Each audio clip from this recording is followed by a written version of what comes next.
Саламатсыздарбы? Биз бүгүн сабагыбызды улантабыз.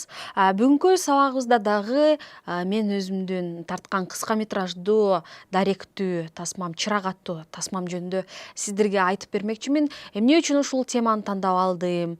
Кантип ушул кандай ушул теманы өзүм пайдаланып көрсөтө алдым? Канчалык деңгээлде ушул теманы ача алдымбы? Башка тасмалар менен караганда эмнеси менен айырмаланат? Канча күн тартылды? Ошол кандай кыйынчылыктар болду, кандай монтаж жасалды, каражат таба алдымбы, мына ошолор жөнүндө сиздер менен бөлүшүп кетмекчимин. Менин оюмча сиздерге дагы аябай мындай кызыктуу болот деп ишенем. Биринчиден бул чырак аттуу даректүү тасмамды тарткандын себептери бир, менин курбу кызым журналист болуп иштейт. Ошол мага ушул окуя жөнүндө айтып берген. Ушул тема боюнча ушул Бишкектен 10 чакырым алыстыкта жайгашкан айыл бар деп айткан да. Ошол айыл жарыгы жок, мындайча айтканда свети жок жашайт деп айткан да. Анан ошол 10 жылдан ашык ошол жарык жок жашап келишет. Кадимкидей эле жашоосу уланып атат. Ушундай кызыктуу деп айтканда, чынында мага кызыктуу болгон. Анан мен ошол жакта жашаган жашоочулар менен таанышкым келген. Анда ошол курбу кызым экөөбүз барып, мен таанышып келгенде ошол жерде Калбы деген эже менен таанышып калгам. Калбы эже өзүнүн баласы Залкарбек менен ошол жерде жашайт экен. Өздөрүнүн койлору бар экен. Ошол жери бар экен. Жерге дагы ошол эгиндерди эгип ошол менен иштешет экен. Жана кой, уйлары бар, малдары мына ошол менен алектенет экен. Баласы мектепте окуйт экен. Анан алардын мындай жашоосун карасам, эч кандай мындай жашоого болгон мамилеси такыр башкача болуп көрүндү да мага. Себеп дегенде азыркы мезгилде биз жарыкты бир саатка же 2 саатка өчүрүп койду десең, биз аябай жинденип чыгабыз, туурабы? Жумушубуздун баары токтоп калат. Иштегибиз келбей калат. Эми кандай болот? Ишибиз жүрбөй атат деп баштайбыз. Ал кишилер болсо ошол жерде жарыгы жок эле кадимкидей от жагып, кышындасы, жазындасы өзүнүн жумуштарын жасап, атайын бир кичинекей радиолорду угуп, сыртта жүрүп, баласы мектепке барып келет экен. Баласы дагы ошол мектепке өзү жөө барып келет экен. Ал алыс мектеп экен. Анан келип алып койлорду карайт экен. Кой, малдарды бакканча манас айтат экен. Мына өзү негизи ошол эч кандай азыркы кезге мындай налыбай, өзүнүн жашоо сонун деп, баары жакшы, баардыгы сонун деген маанайда жашаганын көрүп аябай таң калдым. Ушунчалык шайыр эже экен, ушунчалык кызыктуу каарман экен. Мага да кызыктуу болду. Анан дагы таң калыштуусу ошол 2 бөлмөлүү үйүндө ушул мындай бир ойлонуп да коюшпаптыр да, ушул жарык келип калса бир тиги лампочка коюп койгонгочу. Ушул лампочка койгонго дагы атайын эч нерсе койгон эмес да, лампочка деле жок да. Анан ошо таң калыштуу да.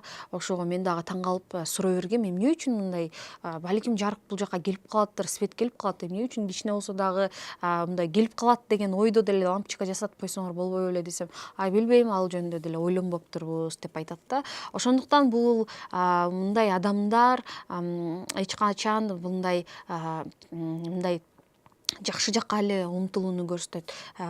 Эч нерсеге карабай, жашоосу мыкты жана жаркыраган маанай менен жашашат да. Ошого мага дагы аябай кызыктуу болуп, ушул каармандарды тандап, ушул каармандар менен иштешип, Калбы эже менен Залкарбек менен иштешип, буларды тартпасам болбойт деп өзүмө өзүм сөз берип, анан ойлоно баштадым. Кандай формада тартсам, эмне кылсам деп, каражатты каяктан тапсам деп. Ал эми камера, башка жарык берүүчү нерселер, машина, ошолор бар. Мен иштеген жумушта ал жактан алсам болот. Ал эми ошол тарткан адамдарды, чыгармачылык топту кантип чакырып айтсам деп. Анан ошондо мен операторумду да чакырып алып, операторго дагы айтып бердим, аябай кызыктуу, жардам бере аласыңбы дегенде, албетте жардам берем деди, кызыктуу экен, тарталы деп айтты. Ошентип андан кийин дагы ошол оператордун жардамчысы болуп иштеген баланы да чакырып ошол үчөөбүз аларга эң башкысы тамак ашын берип турдум дагы иштеп баштадык. Ошол эң башкысы биз биринчи тасманы ушул кышында тарттык, жазында тарттык, жайында тарттык да, 3 мезгилде тарттык. Себеп дегенде 3 мезгилдин өзүнчө бир өзгөчөлүктөрү бар, өзүнчө бир маанайы бар. Ошондуктан менин оюмча бул анан мен ушул ойлонуп аттым, бул мындай карасаң, бул темада эч кандай бир окуя деле жок да. Мындай эгерде даректүү тасмада ушундай бир драматургия, мындан мурда силерге драматургия боюнча айтып аткам, ошол драматургиядай бир өзүнчө бир кульминациясы деле жок жерде. Бирок мен негизи өзү жашоо бул өзү драматургияда турабы, биз жашап жүрүп бир нерсе жумуш жасаганыбыз бул өзү эле драматургия болуп атпайбы. Ошондуктан эстетикалык жактан, визуалдык жактан кооз тартылса жана ошол мен сезип аткан сезимдер ошол ар бир кадрда жетиштүү болсо, ошол көрүп аткан көрүүчүлөргө дагы ошол сезимдер жетсе деп ойлодум да. Ошондо биз оператор менен да сүйлөшкөндө мен айттым да, ошол бир кандайдыр бир атмосфераны, бир абалды, ошол учурдун абалын мындай эстетикалык бир ырахат ала турган, көрүп отурганда мындай сүйкүмдүү көрүнө турган кадрларды алып тарталы деп. Ошол өзүнчө бир бул дагы бизге эксперимент болду. Себеп дегенде 3 мезгилди кантып, анан бул жерде кооз дагы тартканга аракет кылдык. Менин оюмча аябай бул жерде кооз кадрлар бар дейм. Анан бул башка техникага тарттык, аппаратка, кинокамерага. Ошон үчүн мындай өзгөчөлүктөр дагы аябай көп болду. Негизи мындай бул кинодо кандайдыр бир кандай десем, өзүнчө бир мындай неме бар да, жылуулук бар да.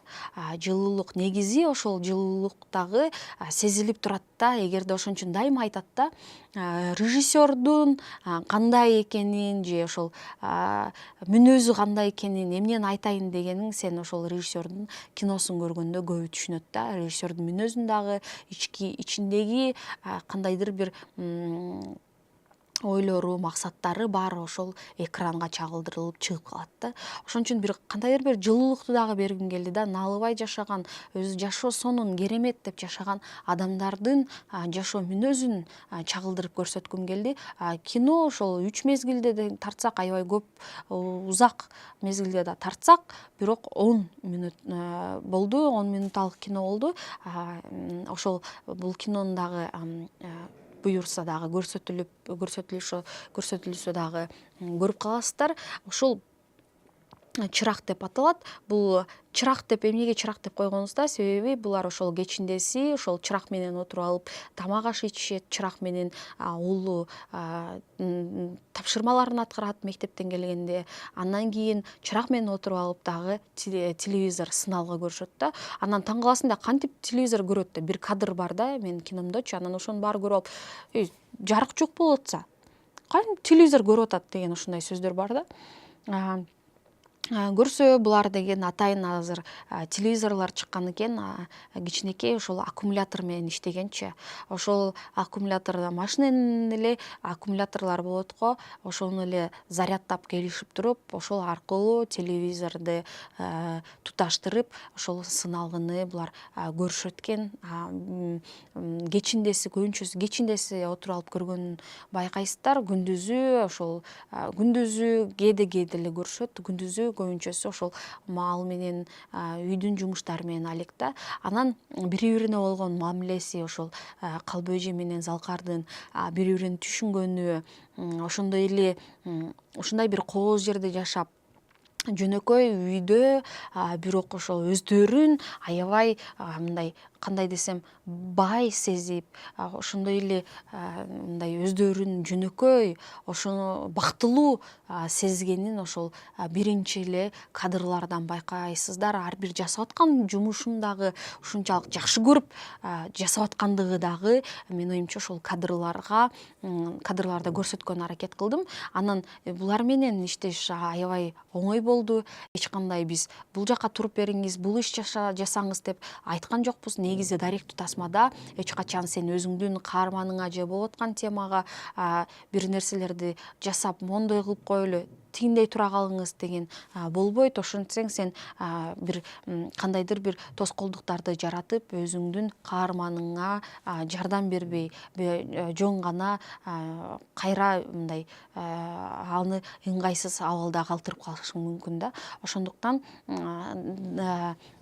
ал каарманыңа билдирбей жөн гана ошол байкоо түрүндө ошол тартканга аракет кылдык. Алардын жашоосун биз артынан жүрүп ошол камера аркылуу чагылдырганга аракет кылдык. Ошондой эле интервью алдык. Негизи бул жерде дагы ошол интервью дагы кызыктуу болду. Негизи интервью десе эле бардыгы отуруп алып, мына мен силерге отуруп алып сүйлөп берип атпаймынбы, ошондой деп ойлошот да.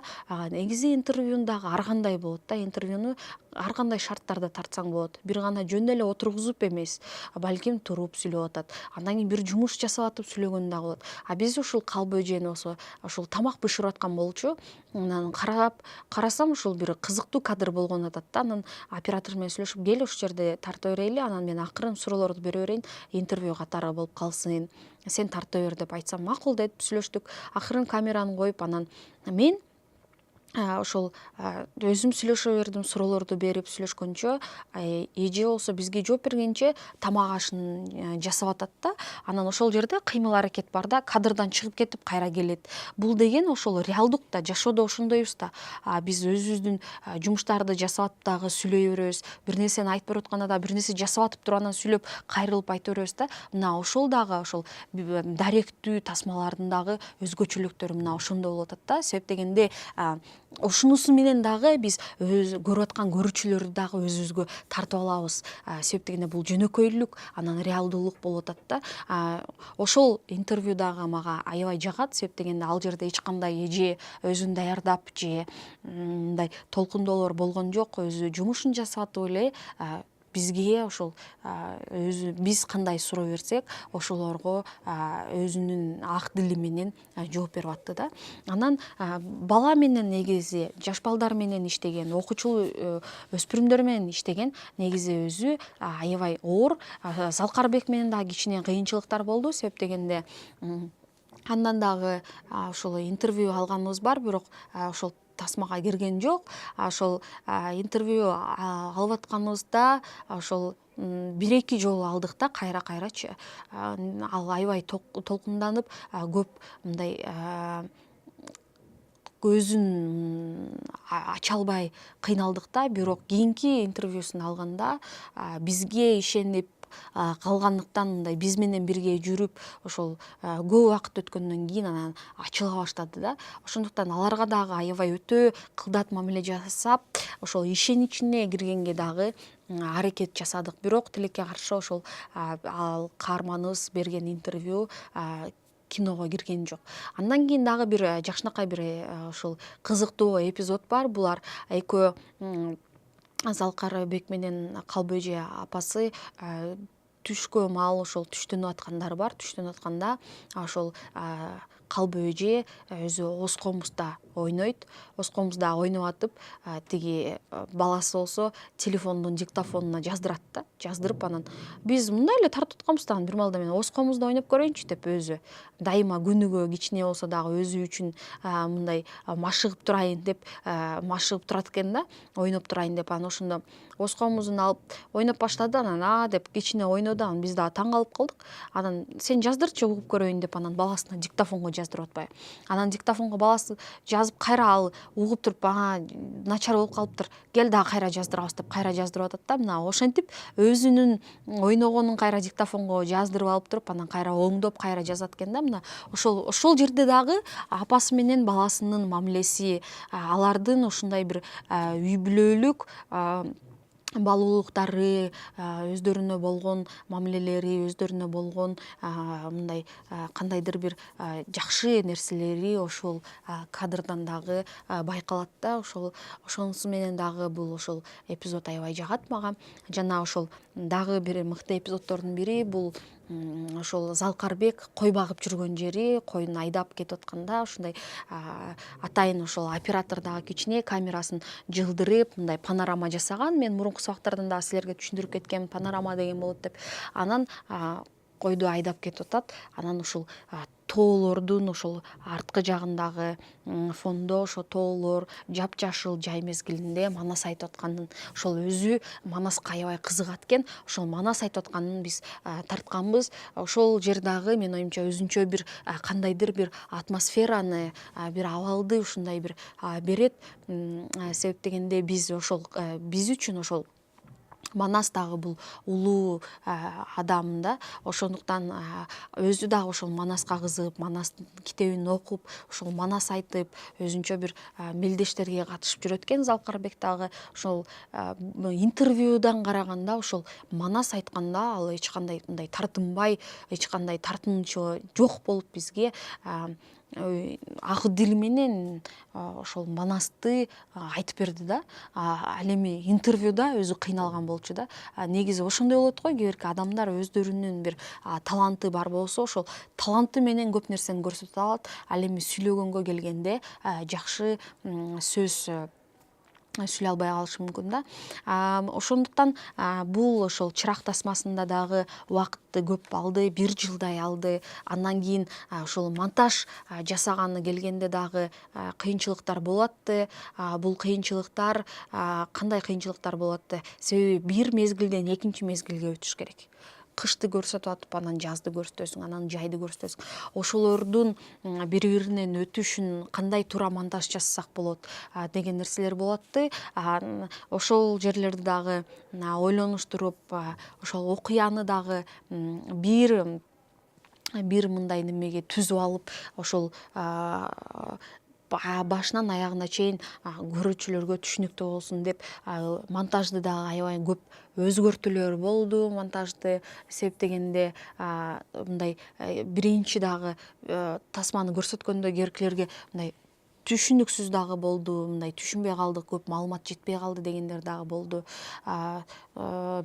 Бирок бул жерде мындай мен ойлойм, туура бул жакта андай деле коптуу бир маселе же мындай бир окуя турбайт. Бирок бул жерде ошол эстетикалык жактан жана ошол адамдардын жашоого болгон, адамдарга болгон мамилеси, ошол бир кандайдыр бир жылуулуктуу, жөнөкөй тил менен жөнөкөй эле жашоону ушунчалык бир акылман, ушул элдердин акылдуулугу менен ушул мындай жөнөкөй жашоону көрсөткөнгө аракет кылдым да. Себеп дегенде ар бир ошол башында эле айтып кеткендей, ар бир тасманын өзүнүн милдеттери, өзүнүн максаттары бар. Ошол башкы максаттарынын бири азыр 21-кылымда биз жарыгы жок, биз ушул жарыгы жок жашай албайбыз, биз смартфондорубуз жок жашай албайбыз, биз социалдык тармактарга ар бир мүнөт сайын кирип турабыз. Бул биздин жашообуздун бир бөлүгү болуп калды.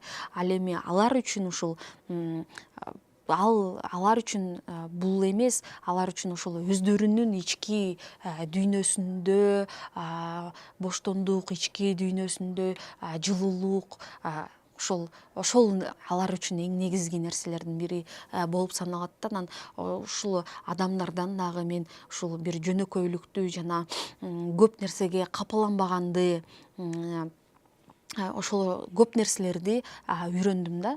Анан азыркы кезде ошол мурунку дагы чек арада айтпадым беле, жарык Өзбекстандан келет эле, азыр Кыргызстандан келип калды. Жол дагы жок болчу, азыр жол жасашты депчи. Бул жерде да таң калыштуусу ушул тасманы тарткандан кийин бир жылбы, 2 жыл өткөндөн кийин, 1 жыл өткөндөн кийин, тасма тартылып бүткөндөн кийин ошол жерге жарык келди. Жарык келип, ошол айылдын тургундары сүйүнүп, ошол мен дагы барып өзүм көрүп келдим. Жарык келип, баары сүйүнүп калышты. Ошол мындай таң калыштуусу, ошол кандайдыр бир деңгээлде ошол сен сүйүнүп калат экенсиң. Бул чек араны дагы тартып келгенден кийин, эми менин киномду көрүп туруп анан жасашты деп айта албайм. Ошондой болуп калды, ошол жасалып калды. Ал жакта дагы көңүл буруп калышты, биздин мамлекет дагы көңүл буруп, кой жарык жасап берели деп, ошондой бир демилгелерди көтөрүп, ошол жарыкты жасашты. Ошол дагы бир чоң жетишкендик болуп, азыркы учурда ал жерде ошол жарыгы бар жакшы мындай өмүр сүрүп келатышат да. Анан ушул негизи ошол ар бир мезгилде дагы тартып атканыңда чынында кызыктуу болот. Жана ошолорду кийинки мезгил менен, мисалы үчүн кыш менен жазды улап кеткенди дагы ошону дагы туура колдонгонго аракет кылыш керек. Көбүнчөсү кандай колдонушат? Убакыттын өткөнүн көрсөткөндөчү. Көбүнчөсү эгерде мурунку классикалык жактан караганда, классический деп коюшат, ошол жактан караганда сөзсүз түрдө же бир оттун күйүп атканын көрсөтүшчү да, же бир суу агып атканын көрсөтүшчү. Булар өзүнчө бир мындай өзүнчө бир символ катары калганда, себеп дегенде от күйүп атса, демек убакыт өттү, суу агып атса дагы көп убакыт өттү деген ошол нерселерди билдирет деп колдонушчу да. Анан дагы бир жагы бар, бул сен ошол бир мезгил бүткөндөн кийин караңгылатып, кийинки мезгилге, жазга өтүп кетсең болот да. Кадрың бүтөйүн деп атканда караңгы болот дагы, кийинки кадр башталганда дагы ошол караңгыдан кичине ачылып башталат да. Мына ошондой мындай элементтерди дагы колдонуп, ошол элементтерди дагы колдонгондо дагы мындай көрүүчүлөргө эч кандай бир тоскоолдуктарды жаратпай түшүнүктүү болот да. Ушул Чырак аттуу даректүү тасмада 3 чыгармачылык топ иштедик. Ошол мен режиссер жана оператордун жардамчысы ошол эле кезде үнүн жаздырып атты. Ошол 3 киши эле биз ушул 10 минуталык тасманы тарттык. 1 жыл бою барып иштеп, алар менен кездешип, бири изилдеп, өзүнчө бир ошол изилдегенден кийин улам ошол тасманы тартып, андан кийин монтажын жасап, анан элге тартууладык да. Ошол элге тартуулагандан кийин гана, ошол 1 жыл өткөндөн кийин гана болду. Бул тасма дагы ийгиликтүү болду, бирок көп түшүнбөгөндөр дагы аябай көп болду деп айтам, муну жашырбайм. Себеп дегенде чынында бул башка тасмалар менен караганда өзгөчөлүктөрү бар. Бул жерде мен көп ошол жарыксыз жашаганга басым жасаган жокмун. Бул жерде ошо жөнөкөй адамдардын жашоосун эле көрсөткүм келди да, жөнөкөй эле күнүмдүк жашоолорун кандай өткөрүшөт. Менин оюмча бул дагы өзүнчө бир мындай көрүп аткан адамдарга бир кызыктуу нерсени жаратат. Бир ошол ар бир алардын жасаган кадамынан көп нерселерди алса болот деп ойлойм да. Ошон үчүн бул дагы тасма мага көп тажрыйба алып келди. Башкача бир форматта тартсам дагы болот экенине ишенип калдым. Себеп дегенде баардыгы эле бир эле форматта болбой, бир эле формада болбой, тасмаларың ар кандай жанрда, ар кандай формада, стилистикада тартсаң, өзүң үчүн дагы кызыктуу, өзүңө дагы көбүрөөк маалымат алып, өзүң дагы көп тажрыйба алып, мындай жасап аткан жумушуң сага ошол кубаныч тартуулап турат да. Негизи ошол Чырак даректүү тасма дагы ийгиликтүү болуп, көптөгөн жерлерде ошол дүйнөлүк фестивалдарга дагы көрсөтүлүп, жакшы мындай кана сунуштарды дагы уктук. Азыркы кезде ошол мен силерге айткандай жарык келип, азыркы кезде ошол ынтымак ошол айылында баары жакшы. Ошол мен силерге жогоруда айтып кеткендей, баардык ушул мен айтып аткан азыр тажрыйба менен бөлүшкөн нерселерди дагы өзүңөрдүн тартып аткан болочок ушул тартып аткан тасмаңарга да колдонуп, ушул ар бир сөзүмө көңүл буруп уксаңыздар, силерге дагы пайдасын алып келет деп ишенем. Көңүл бурганыңыздарга чоң рахмат. Ушул менен бүгүнкү биздин сабагыбыз аягына чыкты.